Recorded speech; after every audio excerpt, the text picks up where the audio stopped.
ขอนอบน้อมต่อคุณพระรัตนตรัยขอกราบถวายความเคารพต่อหมู่สงฆ์ท่านครูบาอาจารย์พระเถรานุเถระเพื่อนสหธรรมิกขอความเจริญงอกงามในศีลในธรรมจงมีแด่ญาติโยมท่านสาธุชนผู้สนใจใฝ่ศีลใฝ่ธรรมผู้แสวงหาคุณงามความดีผู้ใฝ่บุญใฝ่กุศลทั้งหลายที่มาร่วมทำบุญในเช้าของวันนี้โดยทั่วกันทุกท่านทุกคนณโอกาสนี้ในช่วงเวลาต่อจากนี้ไปอาตมาภาพก็ขอถือโอกาสใส่เวลาในส่วนนี้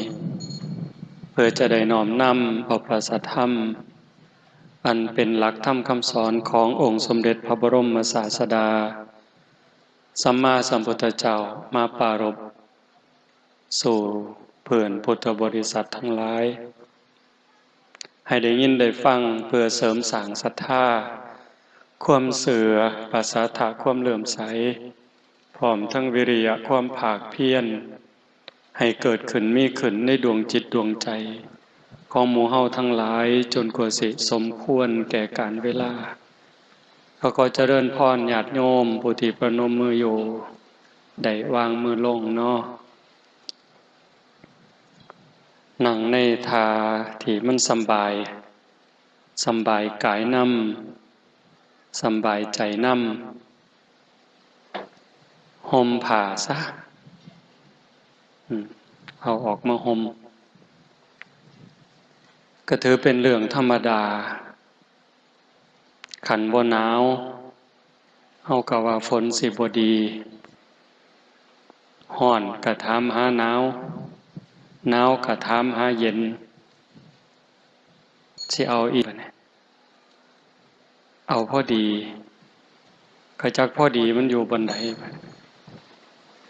ใกล้เข้าใจว่านี่คือธรรมชาติอากาศภายนอกมีร้อนมีหนาวบัดภายในใจเฮาเด้ก็มีร้อนคือกันมีเย็นคือกันมีสงบมีวุ่นวายของภายนอกควบคุมบ่ได้แต่ว่าภายในนั้นคันผู้ใดได้ฝึกได้ฝนได้อบได้ร่มได้ทำความเข้าใจก็สามารถจะควบคุม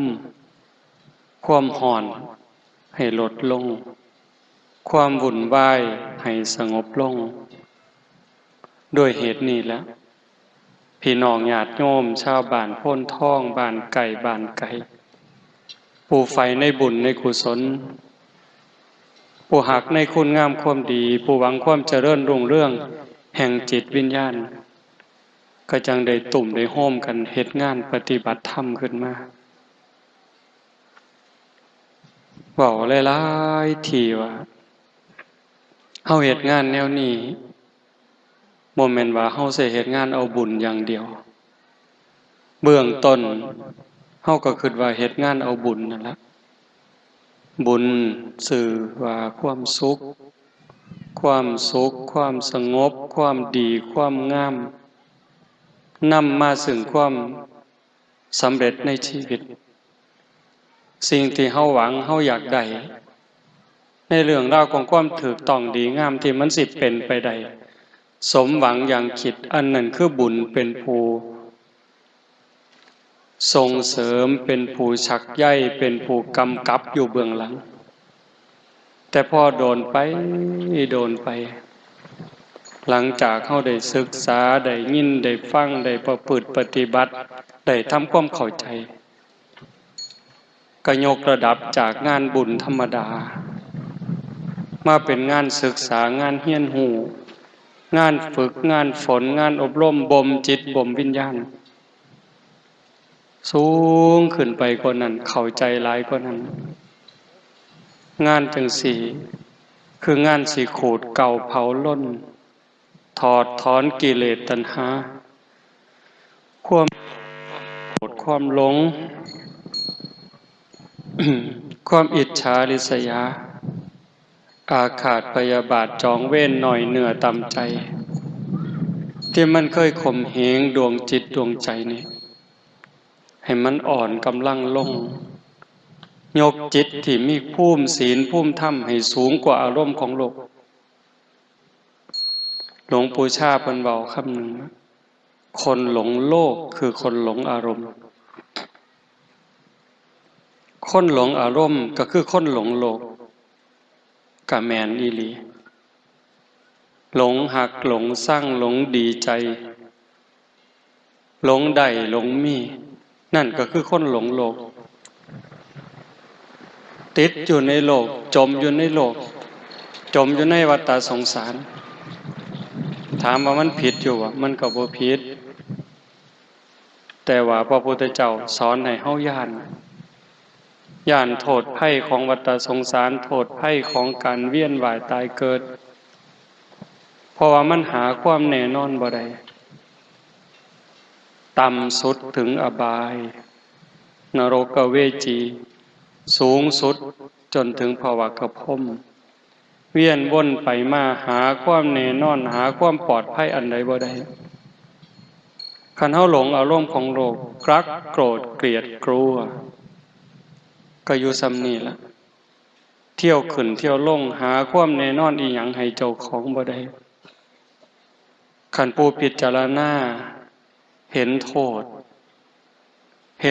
ษของอารมณ์เหล่านั้นเฮาก็สิถอนบ่ได้บ่เสียบ่บวกบ่ลบบ่ขึ้นบ่ลงอาตาปีสัมปชาโนสติมาวินยะโลเกอวิชชาโทมนัสสังมีความเพียรมีสติมีสัมปชัญญะถอนความพอใจและความไม่พอใจในโลกออกเสียได้เป้าหมายสูงสุดไปพุ่นนะโยมแต่คันเฮาไปบ่ทันได้ตามความเข้าใจบ่ทันถึงก็อาศัยเป็นงานบุญมันก็บ่แม่นบ่ดีเด้มันก็ดีบักอย่างหลายคำว่าบุญคำว่าคุณงามความดีนะเฮ็ดให้เฮาอยู่ในโลกนี้ได้อย่างบ่ทุกข์บ่ร้อนบ่ลำบากจนเกินไปคำโบราณเพิ่นจังว่าคันสิเที่ยวทางเวิงให้หาห่มบังหัวคันสิเที่ยวทางไกลไถถงให้มีพร้อมคันสิไปทางหน้าให้หาทิ้งบังใหญ่ตักน้ำไว้เต็มบังจังค่อยไปทิ้งว่าไว้บังใหญ่คือโตเฮาวัฏสงสารนั้นใหญ่ยาวข้าวเงินกองบุญสร้างกุศลแห่คิดหำทางหน้าพุ่นผัดยังกวงกว่าหลังศีลนั่นเป็นห่มกังคันยูใหญ่บังหัวท่านนั่นเป็นเสบียงใส่ถงให้มีพร้อมแม่นสิไก่ยาวเยินภาวนาตักน้ำใสไก่ปันไดกะบ่ยานทิ้งบังได้เติมเต็มปู่ย่าตายายเพิ่นสอนลูกสอนหลานเอาคำสอนของพระพุทธเจ้ามาเป็นกรอบเป็นคันลองเป็นแสงสว่างหากเขายังหักการเวียนว่ายตายเกิดถึงว่าบ่ได้หักแต่มันสลัดบ่ออกมันไปบ่รอดพอมันถอดถอนกิเลสตัณหาออกบ่ได้ก็ขอให้อาศัยคุณงามความดีคันยังสิต้องเกิดต้องตายก็ขออาศัยบุญกุศลขั้นสิเที่ยวทางเวิงว่างกว้างไกลคือทงกุลากันแต่สมัยก่อนเพิ่นเอิ้นทงกุลาเอิ้นทงปูปาหลานตามาก็ได้ยินผู้เฒ่าเพิ่นเว้าบัดได้มาเห็นจังซี่ก็พิจารณาคันบ่มีกกยูคาบ่มีกอไผ่บ่มีกกกฐินนรงค์มันก็คือสิเป็นเดินอย่างเดียวกันแต่สมัยก่อนคันเฮาสิเที่ยวทางเวิงว่างทางเดินกว้างไกลแบบนั้นบ่มีต้นไม้กลางทะเลทรายแต่ว่าเฮาต้องย่างเพื่อให้มันขวมจากฝากนี้ไปสู่ฝากนั้นมันสิร้อนปานใดมันสิทรมานปานใด อาจสิตายกลางทางก็ได้แต่ว่าการเตรียมตัวการเตรียมเนื้อเตรียมตัวสำหรับการสิเดินทางข้ามทะเลทรายข้ามทินที่เวิ้งว่างบ่มีต้นไม้บ่ฮู้ว่ามื้อใดสิก้าวข้ามสิผ่านพ้นไปได้การเตรียมตัวก็ต้องมีเทิงคันห่มคันยูเทิงห่อข้าวเทิงห่อน้ำแดดร้อนมากก็กั่งคันห่มขึ้นฝนตกมากก็กั่งคันห่มกันแดดกันฝนกั้นคันห่มกลางแดดร้อนบ่โยมร้อนคือกันแต่มันบ่ร้อนแห้งเพราะมันมีสิ่งกั้นสิ่งบรรเทาผ่อนหนักให้เป็นเบาฝนตกเปียกบ่กั่งคันห่มเปียกคือเก่าแต่มันบ่เปียกแห้งละอองฝนตัวมันสาดตัวมันปลิวเข้ามาก็เปียกผ้าเปียกแพร่เปียกเนื้อเปียกตัวได้แต่ก็บ่โชกไปคือกับตากฝนโดยตรงนั่นคือมีคันห่มคันยูกันห่อข้าวห่อน้ำล่ะเมิดเหือเมิดแห้งอ่อนหลาหิวก็อาศัยไขห่อข้าวนั่นมากินแล้วก็ต้องมีกำลังเพิ่มขึ้นกระปรี้กระเป๋าขึ้นสดชื่นขึ้นย่างต่อไปได้ก็สิบ่ตายท่ามกลางทะเลทรายนั้นกลางทงกลางบานั้นน้ำล่ะมีคันห่มแล้วมีห่อข้าวแล้วขันบ่มีน้ำกลับไปบ่รอดคือเก่าอาศัยน้ำได้กินแก่กระหายจิบแก่กระหายกินข้าวแซ่บแล้วอิ่มแล้วก็ต้องกินน้ำเพราะสังขารร่างกายจะต้องเป็นไปโดยธาตุทั้งสี่ดินเติมดินน้ำเติมน้ำลมเติมลมไฟเติมไฟน้ำก็เป็นปัจจัยหนึ่งขาดอาหารอาจสิ3 มื้อ4 มื้อหรือเป็นเดือนจังตายแต่ว่าขาดน้ำล่ะ3 มื้อ5 มื้อก็หมดชีวิตลงคันเฮามีทั้งห่อข้าวมีทั้งคันยูมีทั้งกระบังน้ำเฮาก็สามารถสิไปรอดปลอดภัยข้ามทงข้ามทะเลทรายจากฝากนี้ไปสู่ฝากนั้นได้ปู่ย่าตายายเพิ่นถึงสอนลูกสอนหลานคันเฮายังสิต้องเวียนว่ายตายเกิดตัดกิเลสถอนตัณหาออกจากจิตจากใจบ่ได้ก็ขอให้ได้อาศัยการเก็บเกี่ยวสัมภารธรรมเก็บกรรมบุญกุศลสร้างที่เพิงให้กับดวงจิตดวงใจเพิ่นจึงบอกว่าคันสิเที่ยวทางเบิ่งให้หาห่มบังหัวห่มคือศีลศีลคือความสำรวมระวังรักษากายวาจาใจนั้นให้มันมีความสงบเป็นปกติศีลเป็นอุบายออกจากการเบียดเบียนตนเองและผู้อื่นพ่อได้โยมคันโลกทั้งใบคนทั้งโลกนี่มีศีลสงครามบ่เกิดการเอารัดเอาเปรียบกดขี่ข่มเหงบ่เกิดการฉ้อโกงบ่เกิดโรคเครียดโรคประสาทโรควิตกกังวลสิน้อยลงการฆ่าตัวตายสิบ่มีแม่นบ่แม่นอย่าท่านเสือโยมพิจารณาเด้ดีปานใดคุณศีลคุณธรรมที่ลูกต้องเป็นกำพร้าก็ย้อนพ่อแม่บ่มีศีลน้องอ้ายได้ประกาศตัดพี่ตัดน้องบ่เผาผีกันก็ย้อนบ่มีศีลบ้านเมืองล่มจมเพราะเศรษฐกิจบ่ดีเศรษฐกิจบ่ดีก็ย้อนบ่มีศีลบ่มีธรรมนี่เด้เฮือนใกล้กัน สั่งกันย่างสวนกันนำทางบ่ถามกันหน้าบูดหน้าเบี้ยวหันหน้าเขาคนละหัวนั่นก็ย้อนบ่มีศีลเด้ทุกข์ในโลกนี่แล้วก็บ่พอทุกข์ในโลกหน้าอีกคันบ่มีศีลเด้ทุกข์ในโลกหน้าคันบ่ผิดศีลเอาเป็นชาวบ้านก็ตาม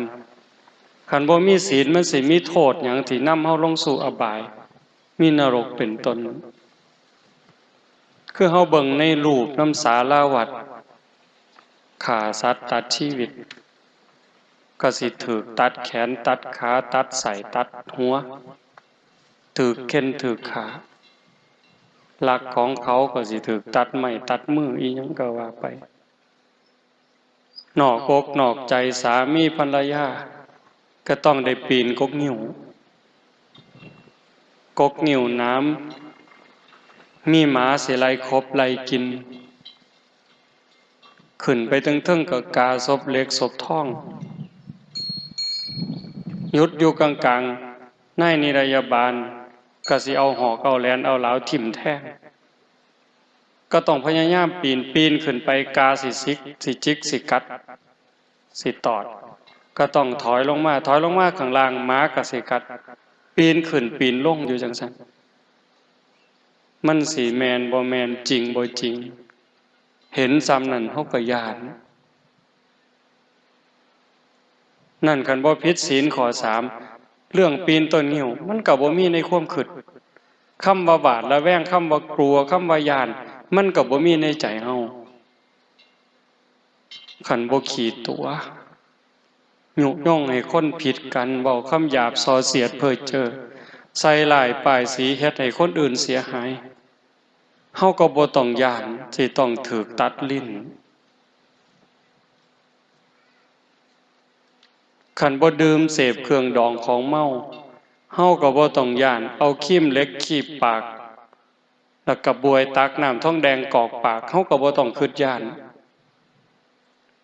ถึงปากเว้าว่าบ่เชื่อแต่ว่าใจนี่ส่วนลึกๆมันก็หวาดระแวงอยู่เด้กลัวอยู่เด้นั่นคือบาปจากการผิดศีลคันเว้าตามคำสอนของพระศาสนาวิบากกรรมที่สิตามมาไปสู่อบายนรกเปรตอสุรกายสัตว์เดรัจฉานใส่บาปใส่กรรมสมควรแล้วเบาบางแล้วหมดเวลาแล้วกลับมาเกิดเป็นคนใหม่ถ้าหากเบียดเบียนสัตว์รังแกสัตว์ก็สิกลายเป็นคนพิกลพิการแข่งบ่ล่าขาบ่เกิงมือขาดขาขาดหูหนวกตาบอดตั้งแต่เกิดลางเถื่อก็บ่ตั้งแต่เกิดใหญ่มาสำนึงก็เกิดอุบัติเหตุต้องกลายเป็นคนพิกลพิการนั่นคือบาปผิดศีลเด้ลักเขาป่นเขาจี้เขาโกงเขาคอร์รัปชันโกงกินก็กลายเป็นคนจนโกงได้เป็นร้อยล้านพันล้านหมื่นล้านแสนล้านแต่ก็อยู่บ่เป็นสุขอยู่คือกับนอนไฟลูกก็บ่ดีคนรอบข้างก็บ่ดีบัดสุดท้ายขันกรรมมันตามท่านบุญเก่าสร้างไว้บ่หลายแน่ภพชาติปัจจุบันก่อนตายก็ต้องเป็นคนล่มละลายหมดมือหมดตีนดีบ่ดีถูกจับยัดใส่คุกใส่ตารางตายคาคุกเห็นว่าของเล่นซะบ่ผิดศีลผิดธรรมคันผิดศีลข้อ3นอกอกนอกใจสามีภรรยาอาจสิว่ามวลอาจจะว่าเจ้าของคักแต่ว่ามันต้องลบต้องซ่อนบางเทื่อก็อายคนบางเทื่อก็ขายหน้าค่ำกระแทกแดกดันจากคนอยู่ไก่อยู่เคียงมันต้องมีอันใดอันหนึ่งทิ่มแท่งความรู้สึกอยู่หั่นล่ะหาความสุขที่แท้จริงบ่ได้ดีบ่ดีบัดหมดสภาพ ลูกเก่าเมียเก่าหอนเมียใหม่ผัวใหม่อาจสิฆ่ากันตายก็ได้ย้อนหึงย้อนหวงย้อนควบบ่พอใจในโลกปัจจุบันเนี่ยชีวิตปัจจุบันอาจสิต้องถือเข็นถือขาสารพัดแต่สิเป็นดอกข้อสี่คือกันเด้คันผิดศีลผิดธรรมโดยคำปากคำเว้าถูกฟ้องล้มละลายย้อนเว้าดูถูกเขาข้อหาหมิ่นประมาทดีบ่ดีก็ถือเขาฆ่าตายย้อนเว้าฮะเว้าบ่เป็นศีลบ่เป็นธรรมขัดจิตขัดใจกันเห็นบ่ย้อนดื่มเสพเครื่องดองของเมาก็จังเกิดอุบัติเหตุเจ้าของเจ็บเองป่วยเอง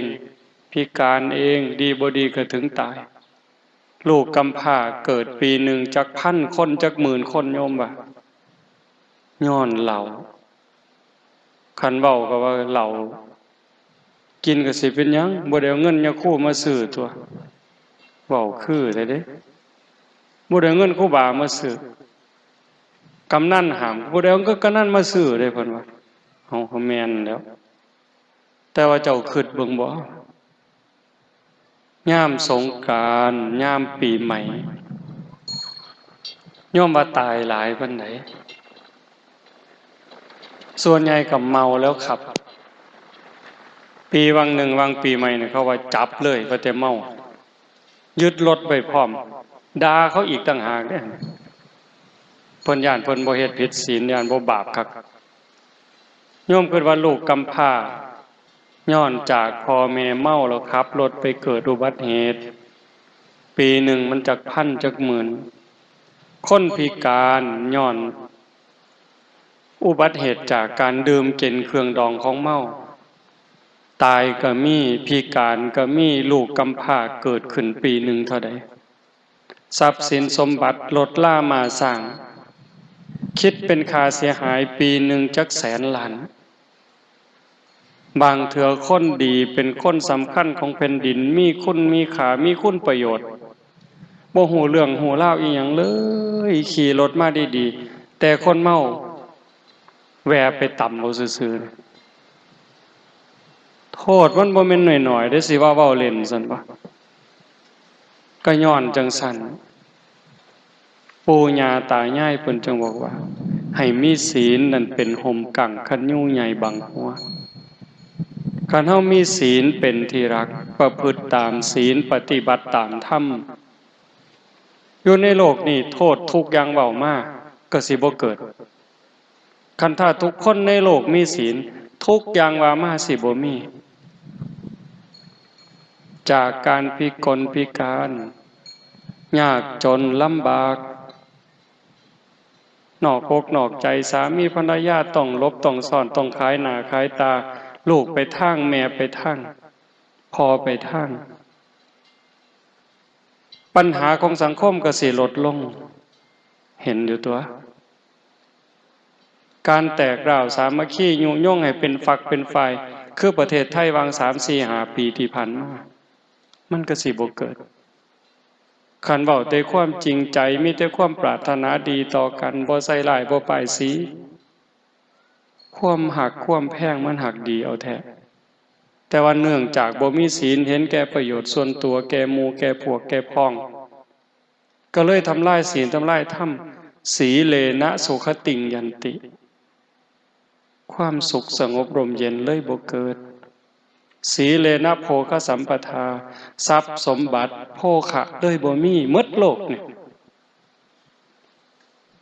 เถียงที่ละเถียงพระพุทธเจ้าเถียงที่ละเถียงพระธรรมครอบผู้ใดก็ว่าผู้ใดคักผู้ใดก็ว่าผู้ใดแน่บ่งึดบ่งอกันสุดท้ายก็ว่าเดือดร้อนทั้งโลกเห็นบ่เพิ่นจังสอนให้มีศีลมีธรรมเป็นเครื่องป้องกันภัยบุญเป็นเครื่องชำระบาปศีลนี่ป้องกันบ่ให้มีบาปล้างบาปป้องกันบาปเกิดมาชาติใหม่ก็สวยก็งาม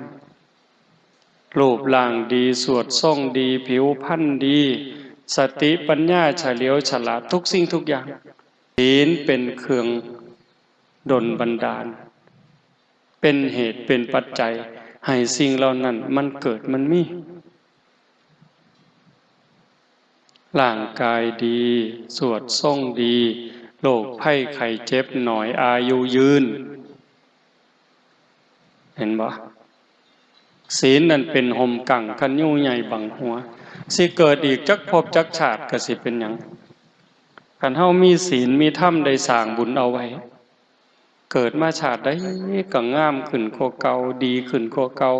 สุขภาพแข็งแรงกว่าเก่าเพราะว่ามีห่มกั่งคือเฮาย่างผ่านแดดผ่านเดินผ่านทะเลทรายมีคันห่มกันแดดอยู่แต่มันก็ผ่อนหนักเป็นเบาเกิดมามันถูกอยู่คนงามก็ถูกคนรวยก็ถูกแม่นบ่ทุกข์แบบเขาเอิ้นว่าทุกข์แต่ว่าทุกข์ประจำสังขารล่ะก็คือมื้อนี้หนาวนี่ผู้ใดม่วนบัดนี้เอาคนงามก็หนาวคือกันเนาะคนสุขภาพแข็งแรงก็หนาวคือกันอยู่ยากคือกันสิว่าจังได๋บ่แม่นสิหนาวแต่คนขี้ร้ายเด้คือกันหมดเธอสิได้อยู่แต่ได้กินแต่ละมื้อโยมบ่ง่ายซั่นบ่โดยเฉพาะโยมไม่ออกหนาวปานใดก็ต้องตื่นมาหนาวปานใดก็ต้องเอามือเช้าเข้ามาใส่หวดได้เจ้าโอ้ยมันหนาวบ่เอามือเช้าดอกสิว่าซั่นบ่มันสิบ่ล้างหน้าพุ่นบ่หนาวก็ต้องเอามือจุ่มน้ำล้างหน้าคือเก่าต้องล้างหน้าแปรงฟันเข้าห้องน้ำห้องท่าเฮ็ดอยู่เฮ็ดกินเลี้ยงลูกเลี้ยงผัวแม่นสิดีปานใดงดงามปานใดก็ต้องเฮ็ดนั่นมันคือการบริหารชีวิตเกิดมาแล้วมันสิดีสิงามก็ต้องเจ็บต้องไข้ต้องพัดภาคจากสิ่งหักสิ่งแพงบางเรื่องบางอย่างประสบกับสิ่งที่เฮาบ่พอใจในบางเรื่องบางอย่างเฮามีความหวังมีความปรารถนาเกิดขึ้นหวังปรับความผิดหวังก็รอคอยอยากปรับทุกข์ก็เกิดเห็นบ่แต่ว่ามันก็ดีกว่าคนที่เกิดมาทุกข์เกิดมาลำบากพิกลพิการโรคภัยไข้เจ็บรุมเร้าจังว่ามันหนีบ่พ้นมันต้องเวียนว่ายตายเกิดปู่ย่าตายายเพิ่นจังสอนศีลนั่นเป็นห่มกั่งคันยูใหญ่บังหัวท่านนั่นเป็นเสบียงใส่ถุงให้มีพร้อมเสบียงคือภาระสัมภาระห่อข้าวห่อน้ำสำหรับการเดินทางมันสิย่างผ่านแดดผ่านเดินผ่านทะเลทรายอันเบิ่งว่างแต่คันเฮามีห่อข้าวอ่อนล้าอ่อนแห้งนั่งลงไขห่อข้าวกินก็มีเหือมีแห้งไปได้คนที่ทำบุญให้ทานหูจักแบ่งหูจักปันให้ปรับก็มีความสุขได้แม่นบ่แม่นโยมก็หูได้ใส่บาตรหน้าบ้านหน้าเฮือนได้ใส่ข้าวเป่าข้าวในดอกซื่อๆก็สำบายใจคุณธรรมขอนี่มันเกิดนี่คนบางคนบ่ได้ให้ทานนี่อยู่บ่เป็นเด้บ่ได้ใส่บาตรบ่ได้จังหันคือมันขาดอันใดอันหนึ่งชีวิตเป็นบ่สมบูรณ์ในมื้อนั้นก็แม่นได้ให้ได้แบ่งได้ปันสำบายใจเป็นจังสันอีหลีในปัจจุบันมันก็ส่งผลจังซี่แต่คันเว้าถึงการเวียนว่ายผู้ใดให้ทานอานิสงส์ของการให้ทานสิเฮ็ดให้เป็นผู้ร่ำผู้รวยมีโภคทรัพย์มีสมบัติคนพาลไม่ให้ทานเพราะกลัวยากจนนักปราชญ์บัณฑิตเพิ่นเว้าคนพาลคือคนโง่คนหลงคนไม่เข้าใจ บ่ยอมให้ทานบ่ยอมแบ่งปันย้อนย่านเจ้าของทุกข์ย่านเจ้าของหมดย่านเจ้าของบ่มีคนพาลไม่ให้ทานเพราะกลัวยากจนแต่บัณฑิตชนกลัวยากจนจึงขนขวายในการให้ทานบัณฑิตคือผู้หูผู้มีปัญญาย่านเจ้าของทุกข์เจ้าของยากบ่มีอยู่บ่มีกินกะจังพากันเฮ็ดบุญให้ท่านคือญาติโยมทั้งหลายเนี่ยเฮามาทำบุญนี่บ่แม่นย่านพ่อแม่บ่ได้กินได้บ่แม่นย่านพระบ่ได้ฉันจังหันเด้เฮามาเฮ็ดให้เจ้าของเฮ็ดปั๊บสบายใจปั๊บมีความสุขใจปั๊บยังอ่านไปข้างหน้าชาติหน้าภพหน้าเกิดชาติใหม่สิได้มีอยู่มีกินสิบ่ทุกข์บ่ยากเคยได้ยินอยู่ตัวพระอนุรุทธะไปเล่นล่งขนมกันแบบเล็กหน่อยขนมแสบๆไปเล่นมาได้ก็สู่หมู่บ่ได้ก็ต้องเอาขนมให้หมู่บ่ได้กินแล้วว่าขนมมันแสบบัดเจ้าของได้ซิมเบิ่งก็เลยมาขอแม่ต่อว่าแม่ขอกินขนมก็ย้อนจังสั่น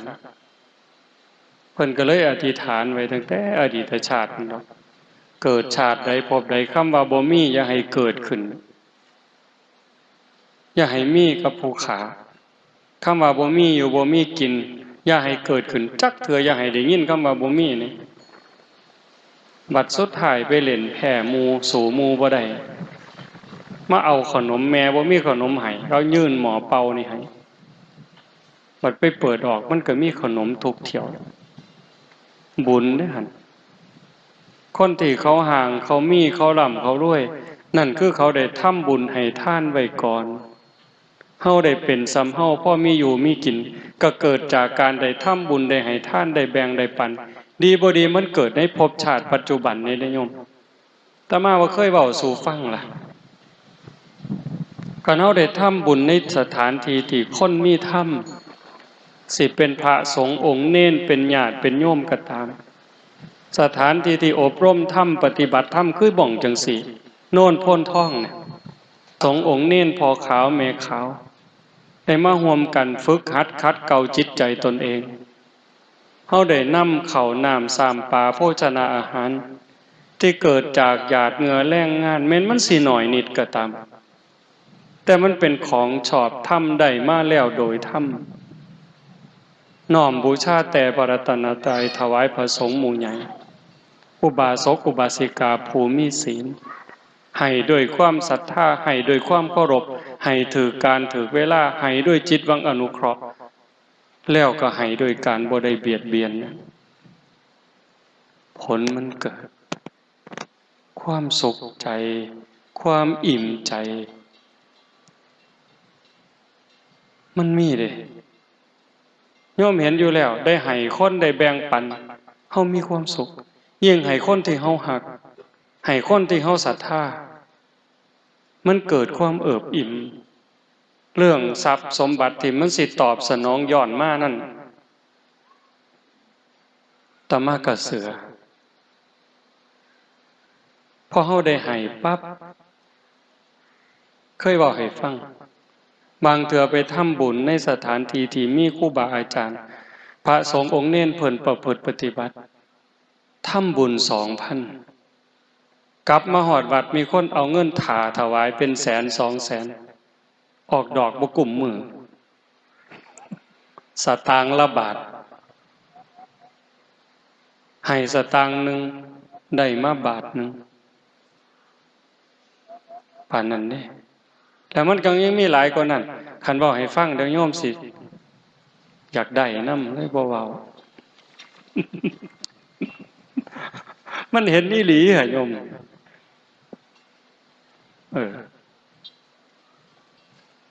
คันเฮามีจังสั่นก็คือเฮามีหอเข้าในการเดินทางเกิดจักภพจักชาติก็บ่ทุกข์บ่ยากอยากได้หยังก็ได้อยากมีหยังก็มีเฮือนอยู่พออาศัยมีรถลามาสร้างการเดินทางก็บ่ลำบากอยากหยังก็ได้กินเหลียวลงหน้าก็มีหน้าเจ้าของเลี้ยวขึ้น โคกก็มีไร่เจ้าของมีสวนเจ้าของลูกก็ดีผัวก็ดีเมียก็ดีเกิดจากบุญทั้งหมดคันเฮาได้เจริญภาวนาได้ฟังเทศน์ฟังธรรมได้ทำความเข้าใจจังซี่สิมาเกิดจักภพจักชาติก็ตามก็กลายเป็นคนมีสติมีปัญญามีความเฉลียวฉลาดรอบคอบบ่หลงเหล่บ่หลงเหลี่ยมบ่โดนโกงบ่โดนเอาเปรียบคันคนบ่ฟังเทศน์ฟังธรรมบ่ได้เจริญภาวนาก็โง่ไปนะถูกตัวถูกต้มนักเข้าไปกว่านั้นปัญญาอ่อนนั่งอยู่ใส่น้ำลายเหงื่อหยดอยู่กันคือบ่กันน่ะดังนั้นการได้ฟังเทศน์ฟังธรรมบ่แม่นเรื่องเล่นอันซุ่มบ่พอปัวนี่เพิ่นว่าของฟรีนี่บ่มักฟังเทศน์บ่มักของฟรีฟังเทศน์กับฉีดยาวัคซีนที่แท้การฟังเทศน์นี่เฮ็ดให้เกิดปัญญาถามซุ่มแม่ใหญ่พ่อใหญ่ที่นั่งอยู่นี่โง่วันใดฟังเทศน์คันเทศน์ธรรมคำสอนของพระพุทธเจ้าเด้เว้าเรื่องราวของชีวิตเรื่องความเป็นจริงเกิดแก่เจ็บตายทั้งที่เรื่องเฮาฮู้เด้นี่เกิดแก่เจ็บตายเนี่ยเกิดเป็นทุกข์จังใดแก่เป็นทุกข์จังใดเจ็บเป็นทุกข์จังใดตายเป็นทุกข์จังใดเกิดทางร่างกายเป็นทุกข์จังสี่เกิดทางสังขารทางความคิดทางความรู้สึกอุปาทานน่ะทุกข์อีกแบบใดคันเฮาเข้าใจจังซั่นแม่นสิเจ็บสิไข้ล้มหมอนนอนเสื่อแต่ว่าใจสำบายใจบ่กังวลฮอดเวลาคนที่เฮาหักเฮาแพงสามีก็ตามภรรยาก็ตามลูกหลานพ่อแม่ล่วงลับจากไปแล้วเฮาบ่ถูกฟูมฟ้ายน้ำตาจนกระทั่งขาดสติสัมปชัญญะก็บ่เกิดกับคนได้ฟังธรรมได้ทำใจไว้ก่อนธรรมเนี่ยเป็นเครื่องนำออกจากทุกข์ได้ธรรมะคือความจริงธรรมะคือความถูกต้องธรรมะคือธรรมชาติธรรมะคือหน้าที่ธรรมะสูงสุดเป็นเครื่องนำออกจากทุกข์โยมไม่ออกเฮานี่ผู้ปฏิบัติธรรมอยู่สามีจากไปขันบ่มีธรรมเป็นจังได๋เข้มแข็งปานใดเจ็บไข้ได้ป่วยขันบ่มีธรรมสิเข้มแข็งส่ำใดกายป่วยใจป่วยบ่พอตายก็ตายนี่แต่ว่าคันจิตใจเข้มแข็งล่ะอาจจะมีน้ำหูน้ำตาเป็นเรื่องธรรมดาพระอริยเจ้าระดับโสดาบันก็ห้องไห้พระอานนท์ก็ห้องไห้นายสุทัศน์ก็ห้องไห้นางวิสาขาก็ห้องไห้จนผมเปียกคือว่าแต่ว่าหูท่านถอนจิตถอนใจท่านบ่ฮักจนเป็นบ้าน้อมก็เห็นบ่คนฮักจนเป็นบ้าบ้าส่ำใดบ้าจนตายผู้สาวนอกใจก็ฆ่าตัวตายเอาผู้บ่าวนอกใจก็ฆ่าตัวตายเอาบ้าส่ำใดบ้าจนตายเลยสั่งแล้วบัดนี้สั่งก็สั่งจนตายคือกันแค้นจนตายก็อักเลือดตายมันบ่พอดีแต่คันมีปัญญาปั๊บเป็นเรื่องธรรมดาดอกเกิดขึ้นตั้งอยู่ดับไปมีความเปลี่ยนแปลงเป็นธรรมดาบ่มีอีหยังสิเป็นของเฮา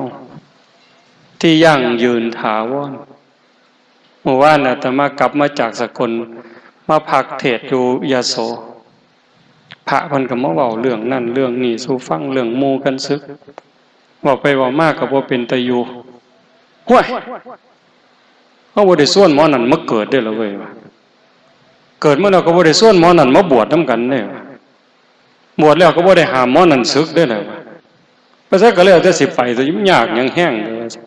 เอาจังซั่นบ่เอาจังซั่นนะเว้ยก็เข้าใจดีล่ะคันใส่ธรรมะเข้ามาปลอบประโลมใจ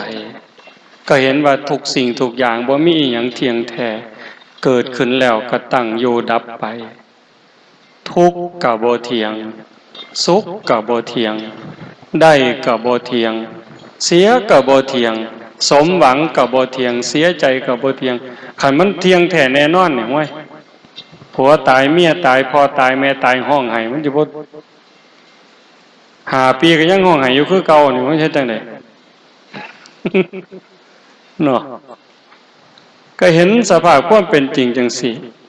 ว่าหมู่บ้านเนี่ยแต่มาคิดจากหัวจักมันคิดจากใดดอกหมู่กันมากล่าวแล้วก็ยับมาไกลๆเบิ่งห้อยบ่ยับไปนะเพิ่นว่าสิเป็นหยังเด้อนี่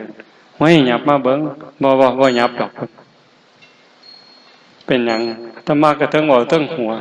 ก็บ่เคยคิดแบบนั้นบ่เคยเว้าแนวนี้นะ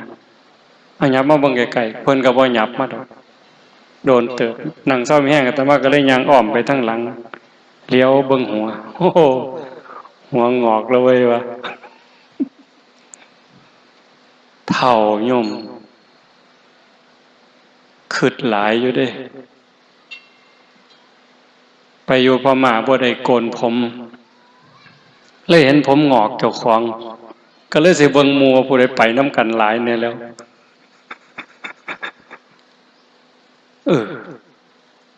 แต่ก่อนก็ว่าเจ้าของเด็กหน่อยแต่มาเริ่มอีหลีโยมอาตมาเริ่มนับอายุเจ้าของนับอายุเจ้าของนี่จำได้ว่าตอน23ตอน25จากนั้นลืมเลยลืมนับโอ้มันลืมแม่โยมข้าแต่เฮ็ดเวียกข้าแต่เฮ็ดงานจนลืมนับอายุเจ้าของโอ้บัดวาง 2-3 มื้อเห็นผมงอกเฮ้ยว่ะผมงอกนี่โตอายุจักปีแล้วเว้ยมันนับเบิ่งว่ามันเป็นปู่คนแล้วตัวมันเป็นพ่อใหญ่แล้วเด้นี่โอ้มันเป็นแนวหาวแล้วเด้อโตเด้อว่ะต้องเฝ้าเตรียมเนื้อเตรียมตัวแล้วบอกแต่โยมได้ว่าสิเหลือเวลาอีกจักมื้อจักวันจักเดือนจักปีแต่ว่าเจ้าของเพิ่นลืมนับเห็นบ่นั่นก็บ่เที่ยงสังขารร่างกายก็เปลี่ยนแปลงอยู่ตลอดคันเฮาได้ฟังธรรมจี้จุดให้เฮาได้เบิ่งความเป็นจริงของสังขารของชีวิตของร่างกายของโลกของธรรมอยู่บ่อยๆการปลงจิตปลงใจว่างจิตว่างใจให้ยอมรับความเป็นจริงก็ยอมเกิดขึ้นเฒ่าก็มีคุณค่าเฒ่าก็มีความสุขร่างกายอ่อนล้าร่างกายเฒ่าแก่แต่จิตใจหนุ่มกระชุ่มกระชวยย้อนศีลย้อนธรรมแม้กระทั่งล่มหมอนนอนเสื่ออยู่ในโรงพยาบาลป่วยแต่กายหากจิตใจมีธรรมยิ้มแย้มแจ่มใสรักษาโรคภัยไข้เจ็บหายได้แต่มายกตัวอย่างหลายคนล่ะโยมเคยได้ยินนะหลวงพ่อปัญญานันทมุนีเจ้าอาวาสวัดชลประทานเป็นมะเร็งลำไส้หมอเขาขีดเส้นตายบ่เกินมิถุนายน2553มื้อนี้หลวงพ่อแข็งแรงหมอซุมมาหลวงพ่อสิตายหลายคนมื้อนี้แข็งแรงทำการทำงานได้ปกติไปงานนิมนต์ได้ตลอดนั่นคือเพิ่นรักษาใจนักสำใดโยมว่าเว้าภาษาเฮานี่เอาถงขี้ถงเหงียวออกมาไว้นอกท้อง3 ปีใส่เนี่ยออกมาไว้ทั้งนอกใส่ถงไว้ทั้งนอกเนี่ยวางปี56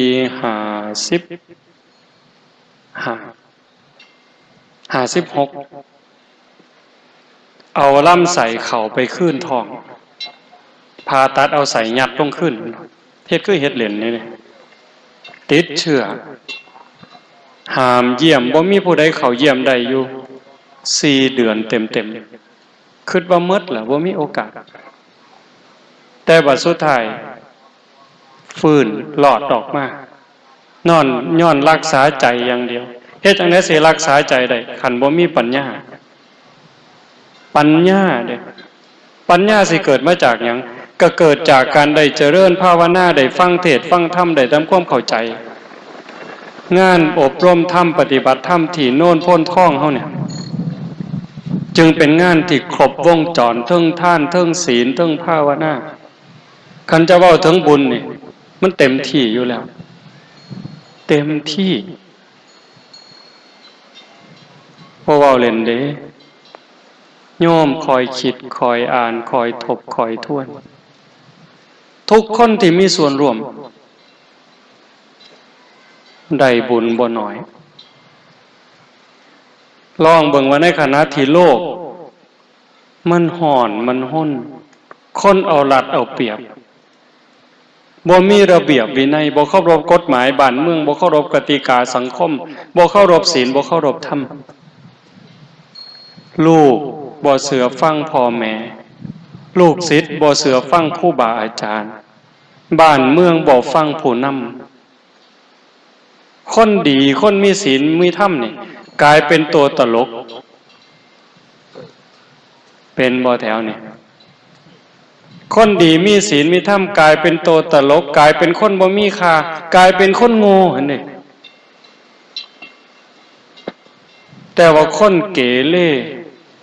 คนพาล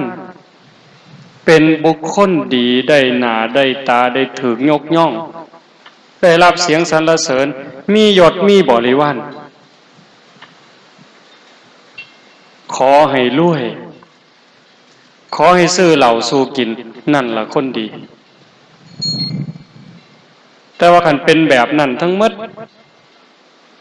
บ่อนใดล่ะสิอยู่ใดแผ่นดินห่อนคือไฟคนดีต่างหากคนมีศีลมีธรรมคือพ่อใหญ่แม่ใหญ่ญาติโยมเฮาทั้งหลายคันคือเฮาอยู่กันจังซี่มันสิเดือดร้อนบ่ข่มเหงกันบ่เอารัดเอาเปรียบกันบ่ซุมมื้อนี้ย้านบาปนี่แม้แต่คิดบ่ดีบ่งามโอ้ยมันสิบาปเพิ่นย้านฮอดความคิดเจ้าของเด้ย้านมันเป็นบาปเพิ่นคิดบ่ถูกบ่ดีคำเว้าคำจาเว้าบ่ถูกแน่พลาดแน่โอ้ยย้านบาปคันเว้าถึงครูบาอาจารย์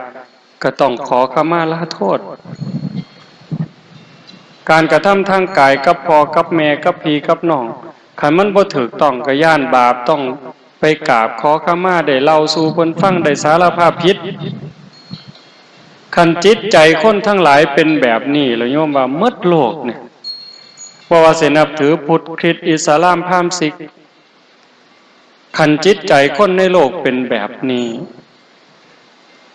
สงครามมีบ่ได้ปัญหาระหว่างประเทศมีบ่ได้นั่นคืออานุภาพของศีลของธรรม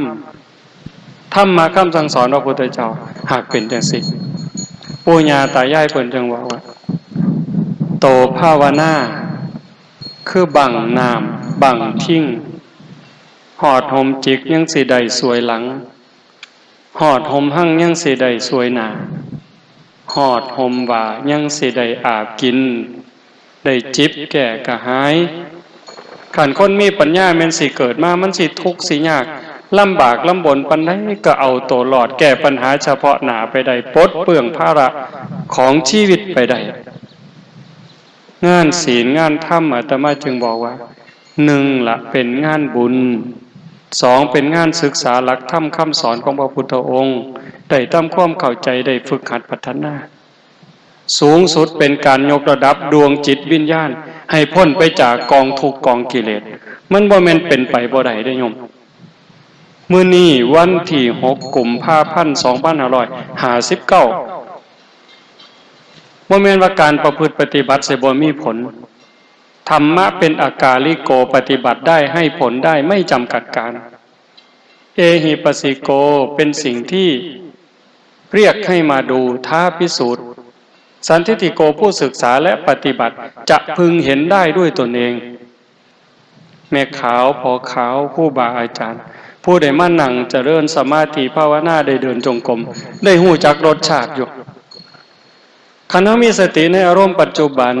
ยก ขึ้นย่างไปเหยียบลงมีสติอยู่ที่เท้าซ้ายขวาซ้ายขวาหรือนั่งเบิ่งลมหายใจเข้าออกมีสติ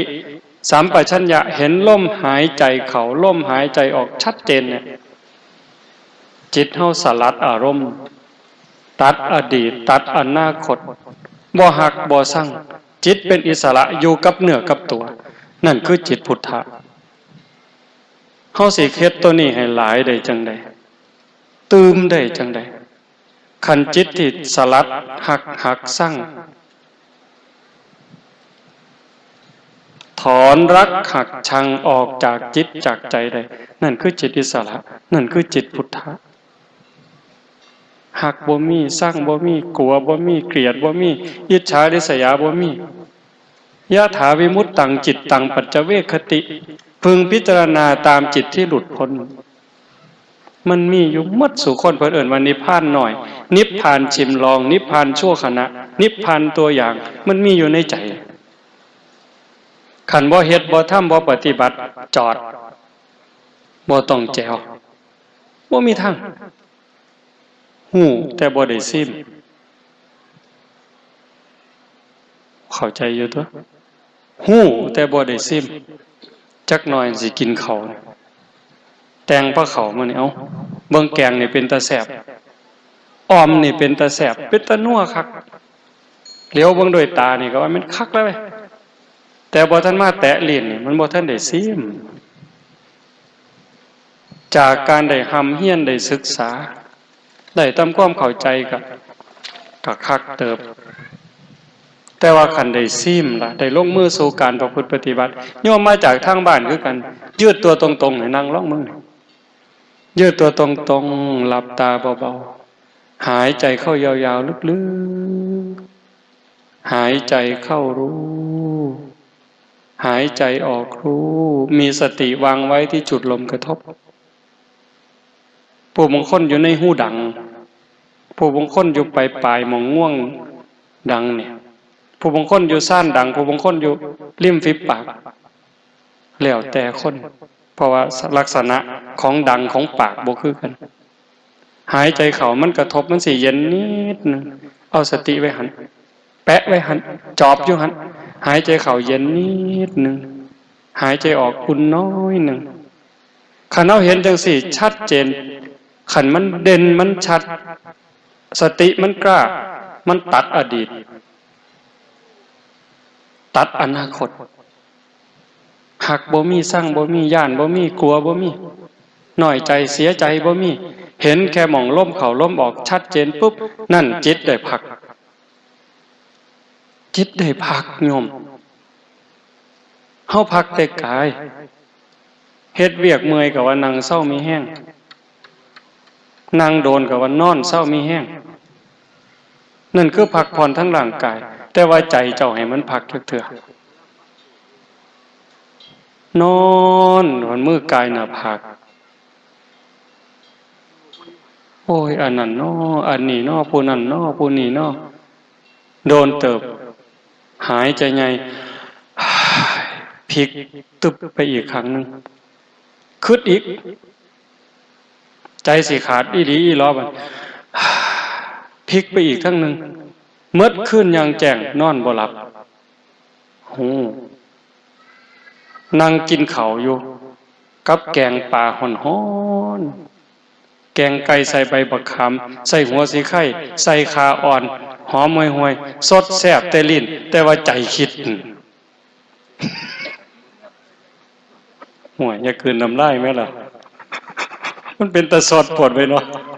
คือใหญ่แกงไก่บ้านอายทวนแล้วบางมีตั้งหน่วยบักขามอ่อนใบบักโกดก็มีสิไข่ก็มีคาก็มีแซ่บคักแล้วเว้ยว่ะแต่ว่าใจคิดมันสิกลืนลงบ่ล่ะนั่นคือจิตมันบ่ได้พักรู้โตนมันบ่บ้ากับใจนี่บ้าได้โยมใจเป็นใหญ่ใจเป็นประธานทุกอย่างอยู่ที่ใจสำเร็จที่ใจบ้ากับใจเป็นบ้าบ่แม่นโตเป็นบ้าเด้อ่านมาบอกพี่บ้าต้องขออภัยเด้อเฮ้ยพี่บ้ามันบ่ได้ด่าคนเด้นั่น บ่ได้ด่าร่างกายเด้แต่ว่าคนบ่ฮู้เรื่องก็ว่าแต่บ่ด่าเอาโตมันนั่นเด้แต่ว่าจริงๆน่ะใจมันเป็นบ้าใจมันสุขใจมันทุกข์ใจมันร้อนใจมันเย็นใจมันดีใจมันหายคันว่าใจดีแล้วเพิงได้โอ้ยพ่อใหญ่นั่นเราปากหายซื่อๆดอกหน้าเราหายซื่อๆแต่ว่าใจเราดีเป็นจังไดบัดนี้ไผย้านนั้นว่าใจดีบ่มีผู้ใดย้านแน่นแต่ว่าโอ้ยอีนายอันนั้นเบิ่งหน้าเบิ่งตาเบิ่งรูปเบิ่งร่างงามปานนางฟ้าแต่ว่าใจดำแม่ใหญ่คันเขาว่าเจ้าใจดำแล้วเจ้าสิว่าเป็นจังไดบัดนี้งามซื่อๆดอกแต่ว่าใจดำหมดสภาพเลยบัดนี้บ่มีผู้ใดอยากใกล้ใจให้ขี้อิจฉาใจหมดเลยเฮ็ดจังได๋สิมันได้พักได้ผ่อนนะงานนี่คืองานพักผ่อนจิตพักผ่อนใจพักผ่อนวิญญาณมันจึงเป็นบุญว่าเว้าบางนึงหั่นทุกคนเพราะว่าพ่อครัวแม่ครัวลูกเต้าเราหลานเลิกโรงเรียนมาหั่นผักหั่นหญ้ามาเป็นหมู่แม่ป่าพ่อลุงเตรียมกับข้าวกับน้ำล้วนแต่มีส่วนร่วมในบุญในกุศลทั้งหมดอยากมีแนวเว้าหลายๆหลายๆจริงๆมันหลายแห้งดอกสิมาแก้มือสิแก้คักแก้แนวเว้ยมื้อนั้นบ่แม่นอาตมาลืมเลยโยมอาตมาเขียนกระดาษไว้ว่ามันที่หาคักๆเลยเดี๋ยวนี้ก็ว่ามื้อนี้ฝ้าวไปอุบลมื้ออื่นสิไปบ้านโพนทองก็ยังเว้าอยู่บัดไปอยู่อุบลกำลังอยู่ในกสทช.ได้ยินแต่ครูบารับโทรศัพท์โอ้ยมันไปบ่ทันแล้วยายตอนนี้อยู่อุบลแม่นคักๆว่ะก็ดีอยู่บ่ได้มานี่อาตมาก็เลยได้ไปสกลกลับมาฮอดวัดค่ำๆโอ้สกลเพิ่นก็อยากให้ไปซะดอกเว้ยบ่ได้ไปบ้านโพนทองดอกให้ครูบาเพิ่นโทรหาครูบาประสิทธิ์ก็เลยว่าเอาไว้ก่อนเด้ออาจารย์คิดบังก่อนคันพวกมีแห้งก็สิไปมื้อคืนนี่ค่ำๆมันจะเกือบทุ่มนึงจังโทรมาโอ้มื้ออื่นสิไปแก้มือดอกเด้อมีแนวเว้าให้ฟังหลายโยมเรื่องหนึ่งเป็นเรื่องน่าดีใจอยู่วางวันที่20ฮอด23อาตมาไปพม่าเขาจัด2คืนก็ขอเขา3คืนพอเขาให้3คืนแต่อาตมาก็อยู่บ่ได้ทางกรุงเทพเพิ่นขอให้กลับมาร่วมประชุมอาตมาก็ปฏิเสธไป2เที่ยว3เที่ยวแต่ก็เจ้าก็ขอร้องว่าคันเฮามามันสิเป็นประโยชน์สุดท้ายก็เลยกลับถิ่มหมู่ไว้ทั้งพุ่น60กว่าชีวิตอาตมาก็มากับครูบาเพิ่นมาก็ย่างบ่ได้เด้ตอนออกจากศรีสะเกษไปเทศโคราชก็เริ่มย่างบ่เป็นขู่เป็นคนแล้วเข่งหมดฮอดกรุงเทพก็ได้โซ้มขึ้นบนนอนอยู่โรงเรียนลุงอรุณยามมื้อเช้าได้ขี่รถเข็นออกจากโรงเรียนลุงอรุณขึ้นรถ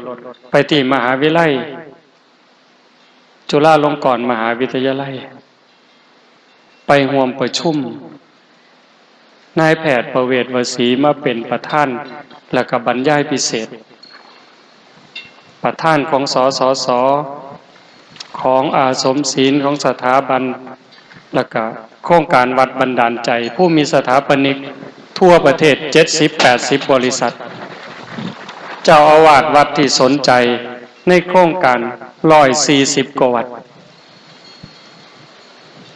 น่าดีใจบ่เว้าเพิ่นเว้าคือจังเฮาคักหั่นนะโยมเพิ่นโยมสิได้ยินอยู่อาตมาเว้าให้ฟังปีกายก็เจ้ามาจอบเฮาเป็นปีกว่า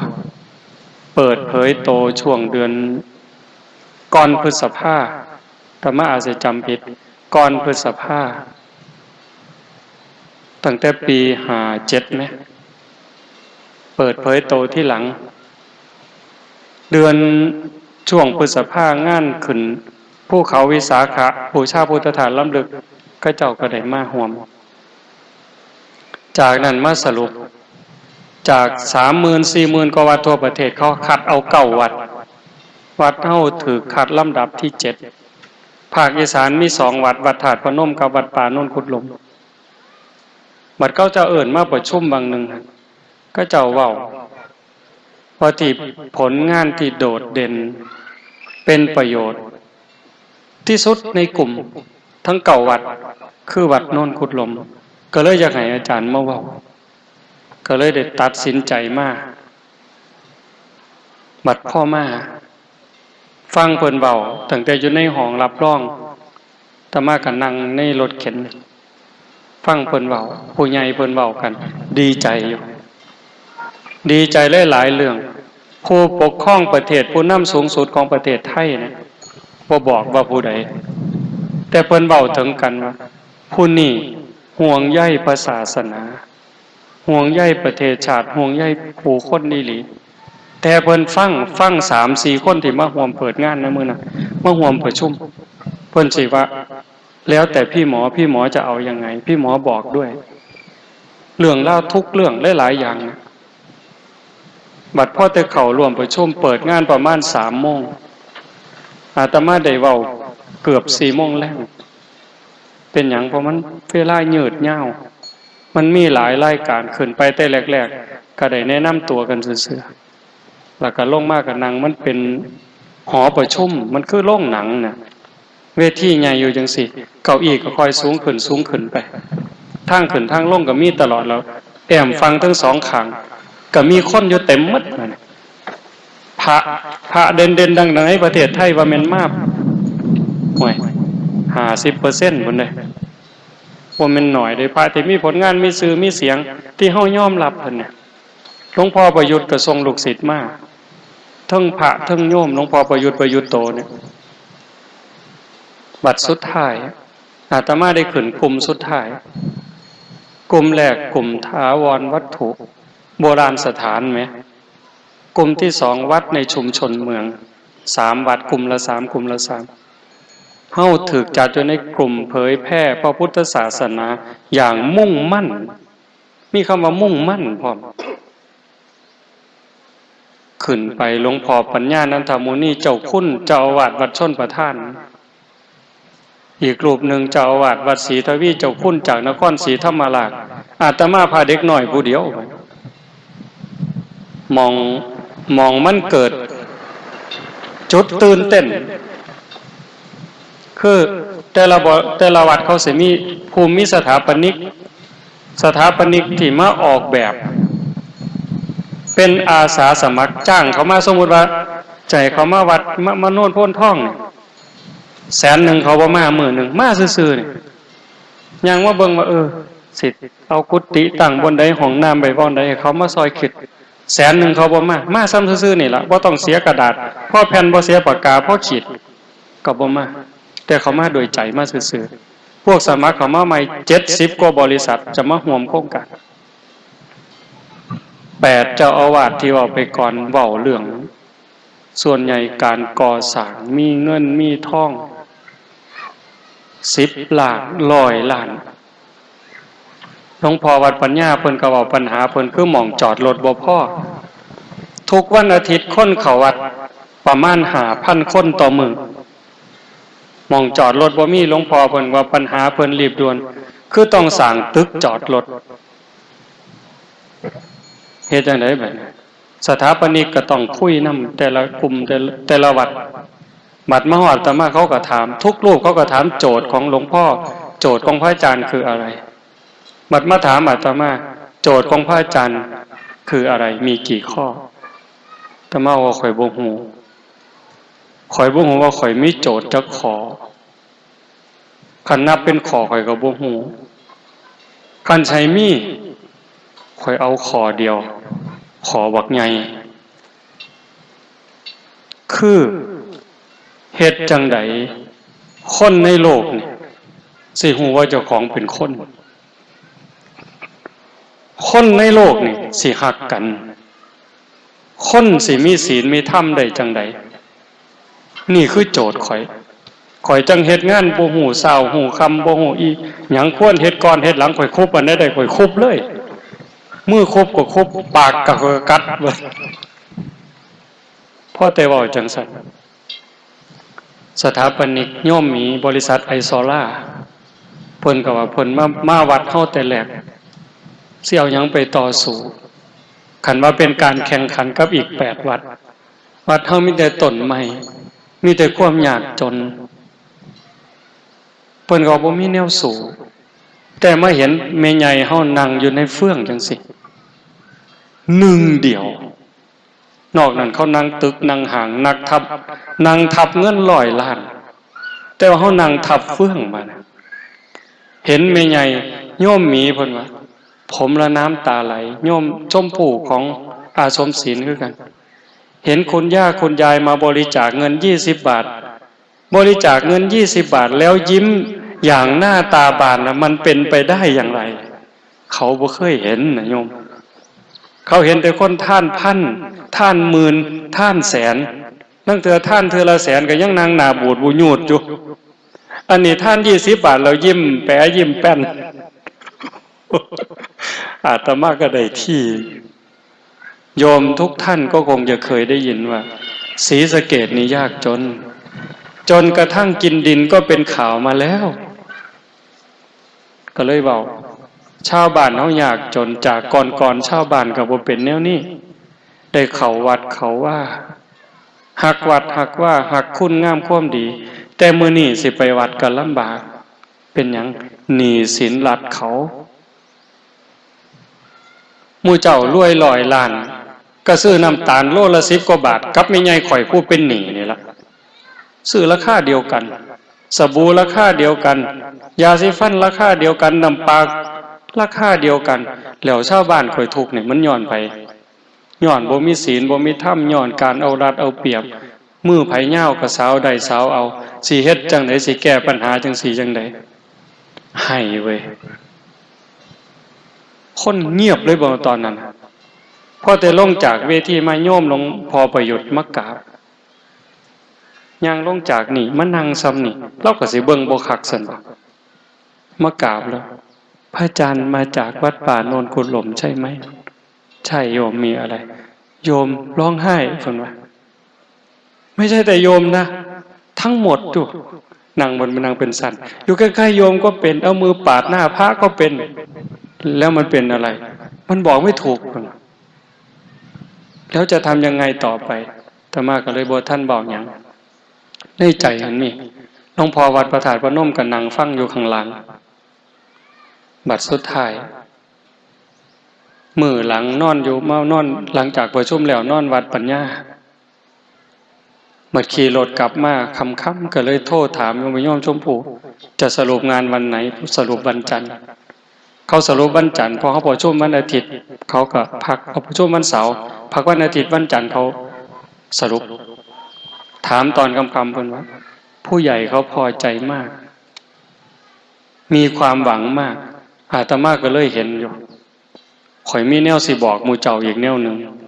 สิผ้าหมู่เจ้าปวงสิปวงน้ำข่อยบอกเห็นนี่หลีโยมโครงการแบบนี้เกิดจากการย่างอ้อมศรีสะเกษมา2 ปีเห็นการสิฟื้นฟูพระพุทธศาสนาฟื้นฟูให้คนมีศีลมีธรรมสิเฮ็ดแนวใดแนวนี้ก็เป็นวิธีหนึ่งได้อีกแนวหนึ่งแต่มันอยู่กับหมอแนวมันสิได้หลายกว่านี้ย่างแต่ว่าเมื่อยเด้คืออาจารย์จะลั่นยางอันนั้นก็ได้หลายแต่มันเกินก็ได้อีกแนวหนึ่งแต่ว่าน้ำความเกิดอาตมาบ่ไปไกลอย่างอำเภอโพ้นทรายเฮานี่อ้อมอยู่นี่ล่ะจากตำบลนี่ไปตำบลนั้นอาจสิขามอำเภอไปแหน่เป็นหยังสิ่งที่เห็นปีกายเวลาเฮาไปพักบางวัดขอพักเพิ่นบ่อยากให้พักบางเทื่อเห็นหลวงปู่หลวงตาอยู่รูปเดียวหน้าออกพรรษาเนี่ยหลวงปู่หลวงตาอยู่ผู้เดียวนี่เหงาเด้ห่อเหี่ยวใจเด้โยมอย่าเอาเว้าเล่นเด้บางบ้านญาติโยมก็บอกหัวซาพระโอ้ยภาษาพระผู้เดียวนึงว่าหาแต่ไปก็ได้ดอกจังหันนั่นเพิ่นว่า ว้ายขันล่องเล่าบ่อยู่วัดแล้วเจ้าเสียจังได๋รู้เว้ยก็ล่องว่าเรื่องเบิ่งติล่ะกำลังใจนั่นสำคัญเด้หาว่าพระบ่มีหัวใจซั่นบ่เนาะหลวงปู่เนาะพาก็เอาคนมาเฮ็ดเด้แต่บัดเวลาเฮาไปเยี่ยมบางหม่องลางเทื่อก็บ่ทันเข้าใจแพ่งศาสตร์แพ่งหมอนญาติโยมทายกก็เว้านั่นเว้านี่บัดพอเฮาทำพาทำวัดเว้าธรรมะสู่ฟังก็ค่ายยามมื้อเช้ามาจังหันก็อยากทำบุญตามประเพณีหั่นละผู้ละ5ผู้ละ10ได้1,000 2,000เฮาถวายคืนแบ่งถวายวัดเป็นค่าน้ำค่าไฟเครื่องนึงถวายหลวงปู่หลวงตาไว้ใส่ซื้ออยู่ซื้อยาซื้อน้ำปนะฉันเด้อยิ้มน้ำตาไหลน้ำทรงจังหันนี่อาตมาจังบ่ได้ว่าโครงการธรรมญาตราโครงการเดินธุดงค์บ่แม่นโครงการไปเยี่ยมยามพี่น้องที่บ่เคยหูจักบ่เคยเห็นหน้าบัดเฮาสิหนีน้ำตาขูได้บัดนี้เกิดความหักความแพงความเป็นน้ำหนึ่งใจเดียวโยมวัดภูเขาท่องที่อาจารย์จรัญเพิ่นไปพักอยุธยาเพิ่นก็คิดว่าอาตมาย่างน้ำตลอดเพราะว่าครูบาเพิ่นมาย่างน้ำอาจารย์จรัญก่อนย่างอาตมาได้มาให้โอวาทมื้อนั้นเพิ่นก็ว่าสิไปแต่อาตมาบ่ได้ไปเยี่ยมจักมื้อปีนี้พอแต่เลิกจากประชุมมาออกข้างนอกอาตมาก็เว้าเรื่องนี้เพิ่นก็ว่าใช่พระอาจารย์วันที่คณะสงฆ์จะจากไปโยมร้องไห้ยิ่งกว่าแม่ตายอีกเพิ่นเพราะวัดเราวัดภูเขาท่องเพิ่นน่ะตั้งแต่ก่อนน่ะเขตวัดมันไปติดน้ำเจ้าพระยาแต่มันกลายเป็นวัดห่างมาประมาณ100 ปีบัดพอเป็นวัดห่างอิสลามมายึดเอาหน้าวัดติดกับน้ำนั่นกลายเป็นอิสลามไปครึ่งวัดมีเฮือนมีซ่านอยู่บัดคณะสงฆ์ไปพักคนก็เข้ามาดีใจได้มีความสุขโยมมีความรู้สึกเหมือนกับว่าเป็นวัดเดียวกันทั้งประเทศนั่นล่ะคือเป้าหมายนั่นคือเจตนาคันมีโอกาสประชุมอีกอาตมาก็บอกเพิ่นจะเบาเรื่องนี้ให้สนับสนุนเรื่องนี้บ่ต้องไปเรียกร้องหรอกว่าขอศาสนาพุทธเป็นศาสนาประจำชาติอาตมาท้าเลยว่าเกิดมาอีก500ศาสตร์เจ้าก็บ่ได้บ่มีทางขันมันได้แต่หึงแต่เฮาสิเฮ็ดใจเฮาแนวใดตุ่มโฮมกันจังใดฮักกันจังใดแพงกันจังใดซอยเหลือเกื้อกูลกันจังใดคันอยากให้มันได้เป็นโตหนังสือมื้อนั้นเทศอยู่ราศีฮักข้อค้นใส่หน้านกกดรถพวกอดีตสสมานั่งอยู่นำก็เว้าเรื่องนี้คนไทยหมดจังหวัดศรีสะเกษคน101หมด101ไปเรียกร้องก็บ่ได้ดอกโยมความคิดอาตมาเด้บ่มีทางใดคันมันสิได้มีทางเดียวสสย่ามมาหาเสียงนั่นจับมือถามเบิ่งข่อยสิเลือกเจ้าหมดหมู่ข่อยสิเลือกเจ้าเจ้ารับปากได้บ่ว่าคันเจ้าได้เป็นแล้วเจ้าสิเว้าในสภาพว่าขอพุทธศาสนาเป็นศาสนาประจำชาติเจ้ารับปากข่อยบ่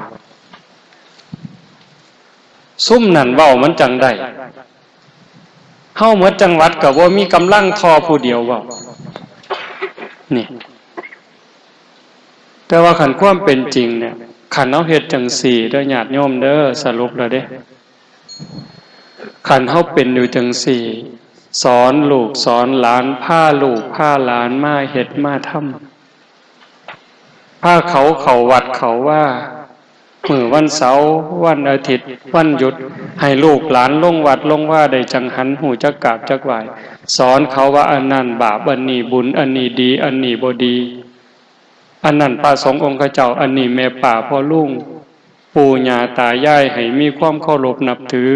มีความอ่อนน้อมถ่อมตนมีความกตัญญูกตเวทีฮักวัดฮักว่านั่นคือการปลูกศีลปลูกธรรมปลูกลูกปลูกหลานเฮามีผู้หลักผู้ใหญ่มีผู้เฒ่าผู้แก่เป็นหลักใช้ไม่เท่าให้บ้านให้เมืองโยมกำนันก็เป็นหลักเป็นแก่นเอาใจใส่เรื่องศีลเรื่องธรรมผู้ใหญ่บ้านก็คือกันเฮาเป็นจังสี่ชุมชนเฮามันดีเป็นประเทศอันเหมาะสมเป็นประเทศอันสมควร ญาติโยมพี่น้องเฮาก็ถือว่ามีบุญได้มีกัลยาณมิตรเฮาเองก็มีสัมมาทิฏฐิมีความเห็นอันถูกต้องดีงามชัดเจนถูกต้องให้รักษาสิ่งนี้ทุ่มเข้าไปเทเข้าไปหักของเจ้าของนั่นล่ะเฮาสิรักษาศีลรักษาธรรมรักษาวัดว่าศาสนาไว้ได้จะเป็นสมบัติทรงสืบทอดไปฮอดลูกฮอดหลานก็ขออนุโมทนาสาธุกับญาติโยมกับครูบาอาจารย์พระสงฆ์องค์เน้นพระเดชพระคุณหลวงพ่อเจ้าคณะอำเภอโพ้นไส้ได้มาเป็นประธานเป็นกำลังจิตกำลังใจให้ลูกให้หลานทั้งฝ่ายสงฆ์ฝ่ายฆราวาสก็กราบขอบพระคุณขออนุโมทนาสาธุอีกเทื่อหนึ่งท้ายที่สุดก็ขออาราธนาอ้างอิงอำนาจแห่งคุณพระศรีรัตนตรัยคุณของพระพุทธเจ้าพระธรรมพระสงฆ์และอำนาจแห่งบุญกุศลคุณงามความดีที่มีทั้งหมดทั้งมวลในสากลและจักรวาลจงล้อมร่วมเป็นตบะเป็นเดชะเป็นพลวปัจจัยอำนวยหนุนส่งให้ญาติโยมทุกคนทุกท่านจงเจริญงอกงามในพระสัทธรรมคำสั่งสอนขององค์สมเด็จพระบรมศาสดาจนนำพาตนให้พ้นทุกข์พบสุขทุกที่ภารติการโดยทั่วกันทุกท่านทุกคนเถิดสาธุ